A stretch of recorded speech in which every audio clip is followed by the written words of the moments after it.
Pozdravljeni, moje ime je Matej Povše, sem fotograf in tukaj v tem prostoru v Galeriji Ekonomske fakultete so razstavljene moje fotografije z naslovom 8372+.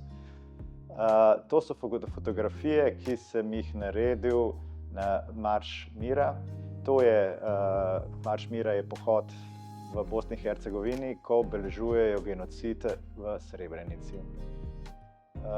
Zakaj tak naslov? Zato, ker zaenkrat je identificiranih toliko žrtev, to število žrtev, plus pa zato, ker je mnogo še neidentificiranih. Žrtve pa niso samo preminuli, ampak so žrtve tudi njihovi bližnji, preživeli, ki trpijo, ki iščejo te posmrtne ostanke, ki iščejo svoje bližnje. Žrtve so vsi ostali, ki so vpleteni v te umore, zato sem dal tak naslov.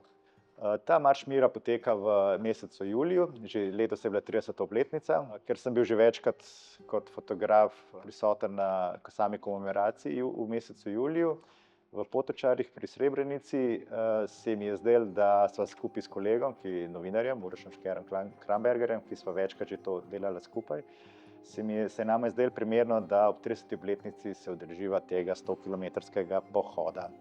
Pohod poteka približno po isti poti, kakor je potekala pot, po kateri so bežali iz Srebrenice proti osvojenemu ozemlju, kjer so bili Bošnjaki.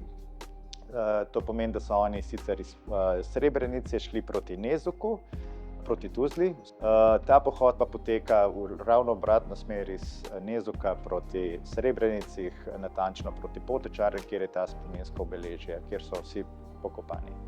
Razstavljam črno-bele fotografije, ki sem jih posnel, brez da bi z njimi karkoli naredil, to pomeni, da bi jih razstavljal, da bi jih objavljal, karkoli. Bila sva čist, recimo temu, samoiniciativno na tej poti. Seveda, kot fotograf imaš fotoaparat s sabo. Tako da sem probal obeležiti tisto, kar sem jaz doživljal, kar so doživljali vsi pohodniki. Udeleženci tega pohoda so večinoma svojci. Sem se pogovarjal z njimi med potjo, preživelimi, kaj so doživljali, zakaj so doživljali. Njim se zdi zelo pomembno, da o tem še vedno govorijo in da vsakič ponova podoživljajo, čeprav jim je to strašno težko, ker je pač podoživljajo točno dogodke, ki se jim zgodili, da so jim bližnji umrli, da so jih ubili ali karkoli. Tako da njim je to zelo, zelo pomembno zato, da se širi glas o tem, da se govori, ker se, če pogledamo okoli nas, se to še vedno dogaja, ne? In oni pač sami pravijo, da o tem je treba govoriti, da se tega ne bi več dogajalo, ampak nažalost se. Razstavljam črno-bele fotografije, ker imajo svojo moč, črno-belo, ker barve so zelo, kako bi temu rekel, kljub temu, da ni bilo super sočno vreme, deževno, to pomeni, da barve niso bile tako žive, če bi se v tehniki pogovarjali. Se odločil za črno-belo, ker črno-belo se mi zdi, da se sfokusira na samo tematiko, da se sfokusira na samo motiviko, na likovno podobo in zato je v črno-beli tehniki. Na fotografijah boste videli vse, kar sem jaz doživljal v poti.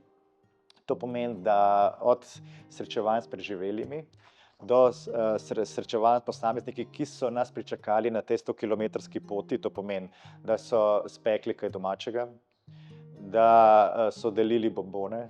Tako da en del je pa tudi same spominske slovesnosti v Potočarjih, ker v bistvu z Potočarjev, ker se mi zdi, da je treba tudi nekako narediti zaključek in je to, kjer so bili simbolično pokopani zadnji najdeni identificirani.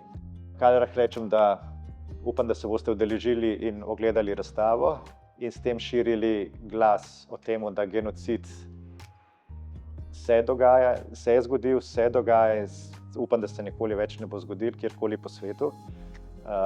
In upam, da kljub temu, da je to ni v tistem času, ko je obletnica tega genocida, to pomeni v času v juliju, se mi zdi, da vsak dan, vsak mesec je treba govoriti in se pogovarjati o tem. Zato dobrodošli na razstavi. Razstava je odprta do konca novembra. Upam, da vam ostane v spominu. Hvala.